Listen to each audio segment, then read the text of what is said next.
Kasus korupsi oleh mantan petinggi Badan Gizi Nasional semakin menarik untuk dikawal hingga tuntas, mengingat kasus korupsi mantan petinggi BGN ini jumlahnya fantastis pemirsa. Bahkan mantan Menko Polhukam Mahfud MD mendesak tersangka bisa diberikan hukuman mati dan harus ditelusuri hingga akar-akarnya. Dan kita juga akan membahas persoalan ini, khususnya juga terkait Bu Elsa yang kemudian mengundurkan diri sebagai kuasa hukum dari tersangka wakil kepala BGN. Sudah hadir Bu Elsa Syarif bersama kami melalui sambungan Zoom. Selamat sore Bu Elsa. Oke. Selamat sore Bu Elsa.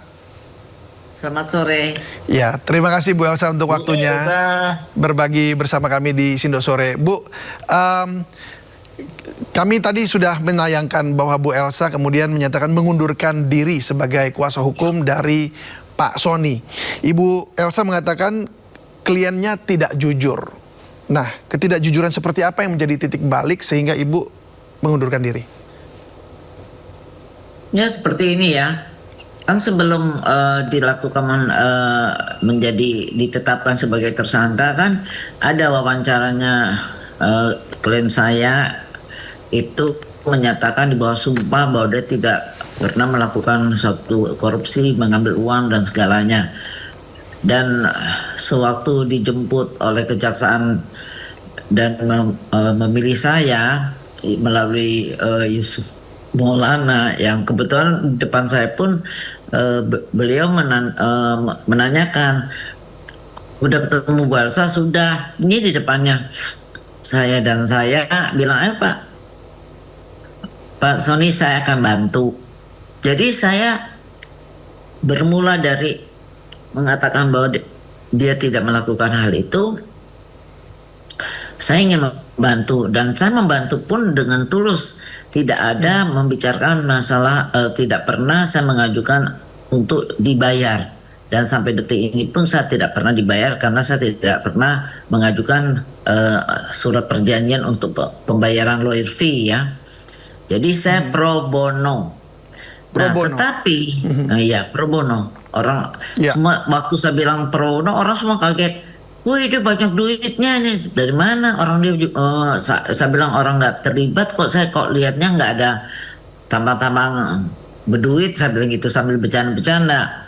Nah, tapi berjalannya waktu pertama memberikan tas, tolong berikan kepada istri saya, dan juga ada surat untuk istri dan juga ada surat untuk orang yang Yusuf Maulana ini.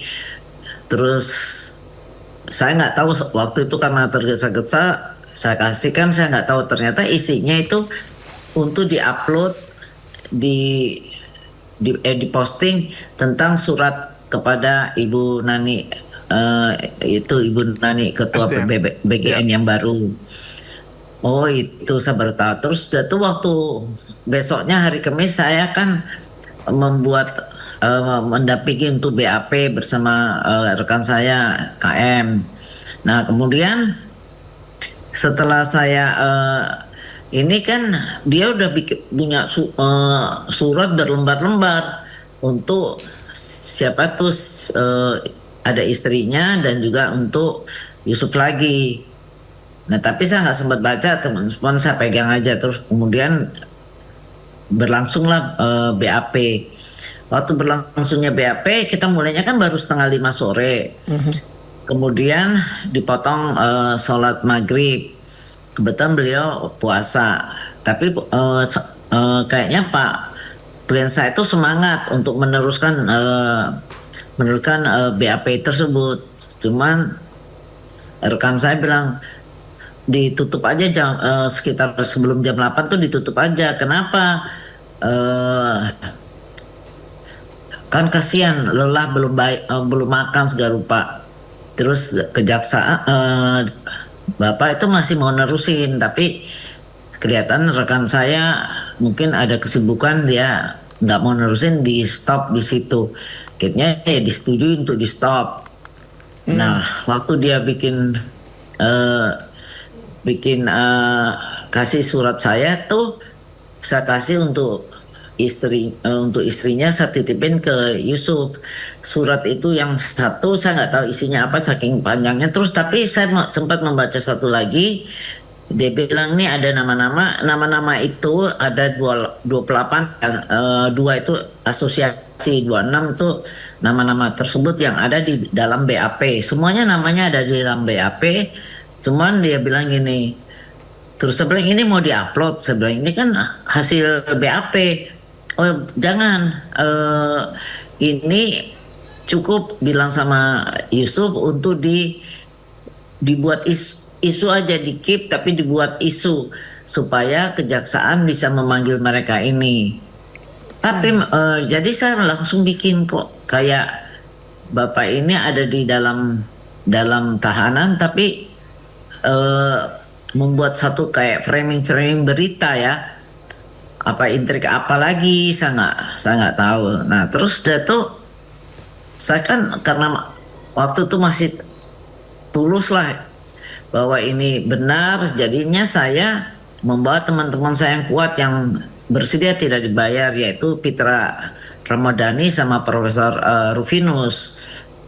Nah cuman akhirnya saya ditegur kenapa membawa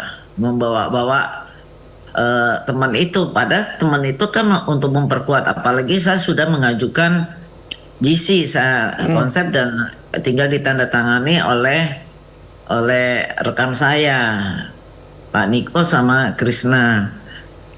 Nah tentunya kan kita mau benar-benar mengajukan itu. Nah setelah itu hari Minggu saya didatengin rekan saya juga bilang Bu Elsa bagusnya mundur. Saya bilang kenapa mundur? Aduh nggak benar nih, ini pokoknya banyak lah. Saya pikir kamu sentimen aja. Terus banyak lagi yang menyarankan saya mundur. Terus bukan itu juga rekannya, nanti rekannya ibu juga membuat ibu nggak nyaman. Saya nggak ngerti ya pada saat itu karena kita sudah berbagi tugas. Yang satu Pak Niko tuh lapangan, saya bicara tugasnya hukum, murni hukum. Terus rekan saya yang satu bilangnya ngelobi karena dia yang dekat dengan kejaksaan. Saya sih nggak ada urusan, saya kan kalau kerja kan nggak ada lobby-lobbyan begitu. Nah kemudian hari didatengin teman untuk mundur, saya tetap bertahan. Nah baru saya tahu waktu Asep itu ditangkap dengan istrinya, kemudian istrinya dilepas. Asepnya AS dah, anggap ya AS ini ditahan, dijadiin tersangka dan ditahan. Baru saya dengar keributan bahwa si AS ini kalau nggak salah ya, apa salah dengar atau bagaimana, punya 500 MBG, dapur MBG. Kaget juga sama, banyak benar 500 MBG. Cuma saya dengar aja, pendengar yang baik. Terus kemudian dia sibuk lah, rekan saya tuh jagain tuh jangan si Farhat masuk ke jadi lawyernya AS ini, nanti dia bisa ngomong macam-macam segala rupa. Saya diam aja, saya nggak komen. Udah tuh istrinya pun dijegat di Kejaksaan Negeri. Saya cuma dengar cerita dari orang yang mengatakan demikian. Terus udah itu istrinya pun sempat diwawancara.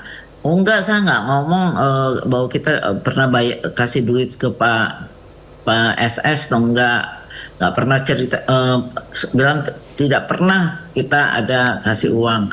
Tapi berita besoknya saya baca bahwa dari kejaksaan merilis bahwa AS ini adalah tangan kanannya SS, yang mana dia secara rutin memberikan dana. Di situ langsung anjlok hati saya, aduh kok begini ya. Itu dapatnya informasinya A1 ya? Itu kan ada di berita, Pak. Dan saya juga lihat intrik-intrik ini kan saya lihat dengan mata kepala saya sendiri. Sehingga saya merasa udah nggak nyaman. Mungkin mereka tahu saya posisinya ini, saya mulai disingkirkan, mulai di ini.